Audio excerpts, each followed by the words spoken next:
Ako'y mag-alas City na ako'y nandito na yung mga tao sa shipyard. Yan, mag-shifting pala kami ko'y. Dito yung si Ocean Serenity pala.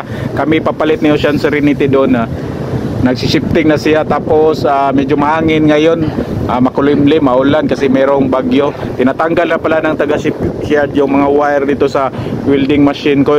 Tapos ito yung mga Peter welding, yung oxygen acetylene. Tapos ito din yung hagdanan niya, no? Tatanggalin na yun yung sa gangway niya.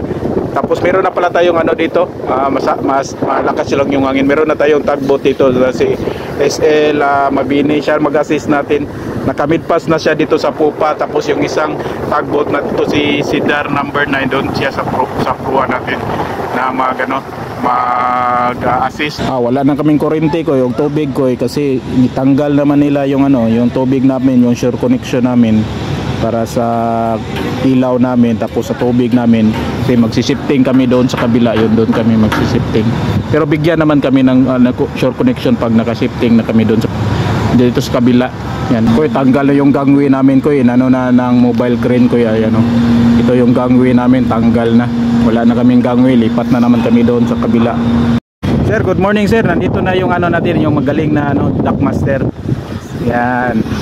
Mahangin man ko, nakatag mid-pass na pala dito si ko, yung tugboat natin sa proa, si Cedar number 9. Shifting na tayo. Ito pala yung si SL Rose, yung papalit namin ko dito sa pwesto namin yan, itong malaki na bulk na nandun sa graving dock. Yan, siya yung papalit namin dito sa pwesto namin ngayon. Yan, bumuka na kami, malayo na kami dito sa pantalan yan. Buka na yung barko. Yan, malayo na kami, na yung pag-approach yan, naka 45 degrees na CMC1. Shoutout kay G. Gruim Pagalaran. Yan, malapit na kami makadikit ko, wala pala kaming power. Yan, tugboat lang yung nag-assist namin padikit. Yan, dito na kami, dikit na kami. Yan, yung naka-itim ko yan, nasa baba ng pantalan yan. Yan ang nagkukuman din ko. Yan, nagra-radyo sa dalawang tugboat yan.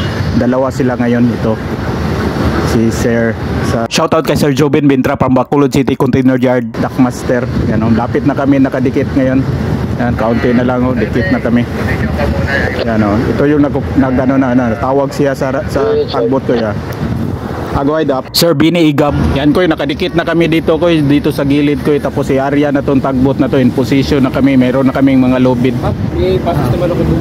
Ano sir? Okay, sige sir. Ako'y nakadikit na kami ko, lagyan na ng hagdanan ko yan sa gitna. Tapos na-area na din yung tugboat namin. Ito si Cedar 9, tapos ito si SL Mabini yan. Umalis na sila ngayon. Tapos na yung trabaho nila. Galing kami doon ko kasi ito yung pwesto namin kanina yan. Yung papalit sa amin itong malaking bulk, si SL Rose. May-ari nito pala yung San Miguel.